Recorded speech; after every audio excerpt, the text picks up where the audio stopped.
ചാണ്ടിയുമാരുമായിട്ട് എന്തെങ്കിലും ഭിന്നതയോ എന്തെങ്കിലും ഉണ്ടോ? അദ്ദേഹം പ്രചരണത്തിനൊക്കെ വന്നിരുന്നു, പക്ഷെ അതിനപ്പുറത്തേക്ക് ഇപ്പോൾ ഇത്തരത്തിലുള്ളൊരു ഞാനൊന്നും പറയുന്നില്ല, പിന്നീടൊക്കെ പറയാന്നൊക്കെ പറയുന്നത്. അല്ല, എനിക്ക് അദ്ദേഹത്തോട് യാതൊരു ഭിന്നതയില്ല. അതൊരു ടൈറ്റിൽ കാർഡായി പോവുകയും വേണ്ട. ഇപ്പം കോൺഗ്രസിനകത്ത് രണ്ടാളുകൾ തമ്മിൽ ഭിന്നതയില്ല എന്നുള്ളൊരു ടൈറ്റിൽ കാർഡ് ആകേണ്ട കാര്യമില്ലല്ലോ. അല്ല, അങ്ങേ ഏറ്റവും ബഹുമാനിക്കുന്ന സാറിന്റെ മകനാണ് അത്തരത്തിലൊരു വിമർശനം പറയുന്നത്. അല്ല, ഞാൻ ഏറ്റവും ബഹുമാനിക്കുന്ന സാറിന്റെ മകൻ എന്നുള്ള ബന്ധം മാത്രമല്ല, എനിക്ക് ഏറ്റവും പ്രിയപ്പെട്ട എൻ്റെ സഹോദര തുല്യനായിട്ടുള്ള ആളാണ് അദ്ദേഹം. അദ്ദേഹത്തിന് എന്തെങ്കിലും കാര്യങ്ങൾ പറയാനുണ്ടെങ്കിൽ അദ്ദേഹം പാർട്ടി നേതൃത്വത്തോടല്ലേ പറഞ്ഞത്, എന്നോടല്ലോ പറയുന്നു. അപ്പോൾ പാർട്ടി നേതൃത്വത്തോട് ആളുകൾക്ക് പറയാനുള്ള സ്വാതന്ത്ര്യം ഉണ്ടല്ലോ. അപ്പോൾ അതുകൊണ്ട് അത് അദ്ദേഹം പറയട്ടെ.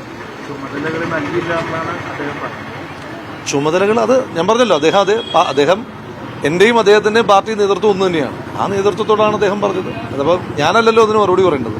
അത് പാർട്ടി നേതൃത്വത്തോട് അദ്ദേഹം ഒരു കൺസേൺ പറഞ്ഞത് പാർട്ടി നേതൃത്വം ആണ് അത് അദ്ദേഹത്തോട് സംസാരിക്കുന്നത്, അല്ലേ? പാർട്ടി നേതൃത്വത്തോടാണ് അദ്ദേഹം കൺസേൺ വെച്ചിരിക്കുന്നത്. ആ കൺസേണിന്റെ മറുപടിയും പാർട്ടി നേതൃത്വത്തിൽ നിന്നാണ് ഉണ്ടാകേണ്ടത്. ഞാൻ നേതൃത്വത്തിലുള്ള ഒരാളല്ല, ഞാനൊരു സ്ഥാനാർത്ഥി മാത്രമാണ്. ഏതാണ്? ഇല്ല, ഞാൻ അറിഞ്ഞിട്ടില്ല. ഈ സമയത്ത്, അതായത് പാലക്കാട് ഉപതെരഞ്ഞെടുപ്പ് സമയത്ത് ചാണ്ടി ഉമ്മൻ നിരവധി വിദേശയാത്രകളൊക്കെ നടത്തിയിട്ടുണ്ട്. ആ തിരക്കിൽപ്പെട്ടതുകൊണ്ടാണോ ഇങ്ങോട്ടേക്ക് വരാൻ? അങ്ങനെയൊന്നുമല്ല. അദ്ദേഹം ഇവിടെ അദ്ദേഹത്തിന്റെ പ്രസൻസ് പാലക്കാട് ഉണ്ടായിരുന്നു.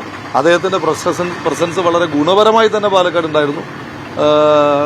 ആദ്യ ദിവസങ്ങളിൽ തന്നെ ഇപ്പം തെരഞ്ഞെടുപ്പിന്റെ കൺവെൻഷനിൽ തന്നെ അദ്ദേഹത്തിന്റെ സാന്നിധ്യം ഇവിടെ ഉണ്ടായിരുന്നു.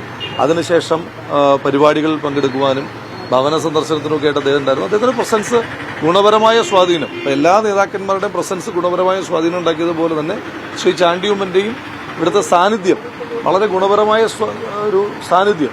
ആ 18,840 വോട്ടിന്റെ ഭൂരിപക്ഷത്തിൽ അദ്ദേഹത്തിന്റെ സംഭാവനയുണ്ട്. അല്ല, ഒരു പൊതുതെരഞ്ഞെടുപ്പ് അല്ല, ഉപതെരഞ്ഞെടുപ്പ് നടക്കുമ്പോൾ നമ്മൾ താരതമ്യപ്പെടുത്തുന്നത് ഇപ്പോൾ പുതുപ്പള്ളിയും തൃക്കാക്കരയും ഒക്കെ ആയിട്ടാണ്. പുതുപ്പള്ളിയും തൃക്കാക്കരയും ഉപതെരഞ്ഞെടുപ്പ് നടക്കുമ്പോൾ പ്രത്യേകത പുതുപ്പള്ളിയിലും തൃക്കാക്കരയിലും മാത്രമാണ് തെരഞ്ഞെടുപ്പ് നടക്കുന്നത്. പക്ഷെ പാലക്കാട് ബൈ ഇലക്ഷന്റെ പ്രത്യേകത, പാലക്കാട് ബൈ ഇലക്ഷനിൽ നടക്കുന്ന സമയത്ത് തന്നെ വയനാട് ശ്രീമതി പ്രിയങ്ക ഗാന്ധി മത്സരിക്കുന്ന, അത് ശ്രീമതി പ്രിയങ്ക ഗാന്ധിയുടെ ആദ്യത്തെ മത്സരമാണ്. ആദ്യത്തെ മത്സരം എന്ന് പറയുന്ന ഒരു വലിയ മത്സരം അപ്പുറത്ത് നടക്കുന്നു, ചേലക്കരയിൽ നടക്കുന്നു. അപ്പോൾ അതുകൊണ്ട് എല്ലാ ആളുകൾക്കും എല്ലാ ദിവസവും ഇവിടെ ഉണ്ടാകാൻ കഴിയില്ല.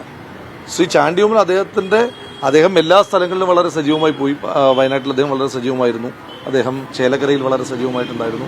അദ്ദേഹം അതിനിടയിൽ തന്നെ മലയാളികളുടെ ചില കൂട്ടായ്മകളുമായിട്ട് ബന്ധപ്പെട്ടിട്ട് മഹാരാഷ്ട്രയിൽ തെരഞ്ഞെടുപ്പ് നടക്കുന്ന സമയമാണ്. മഹാരാഷ്ട്ര തെരഞ്ഞെടുപ്പിൽ സജീവമായിരുന്നു. അത് എല്ലാ തെരഞ്ഞെടുപ്പിലും വളരെ സജീവമായിട്ടുള്ള ഒരാളാണല്ലോ ശ്രീ ചാണ്ടി ഉമ്മൻ. അപ്പോൾ അത് അദ്ദേഹത്തിന്റെ ഒരു സാന്നിധ്യം ഇപ്പം നമുക്ക് ജനങ്ങൾക്ക് വലിയ ഇഷ്ടമുള്ള നേതാക്കന്മാരുണ്ട്. ആ നേതാക്കന്മാർ എല്ലാ ദിവസവും ആ മണ്ഡലത്തിൽ വരണമെന്നില്ല. ആ മണ്ഡലത്തിൽ അവർ വരുന്ന ദിവസങ്ങളിൽ തന്നെ അതിൻ്റെ ഒരു സ്വാധീനം ബാക്കി ദിവസങ്ങളിലേക്ക് ഉണ്ടാകുമല്ലോ സ്വാഭാവികമായിട്ടും.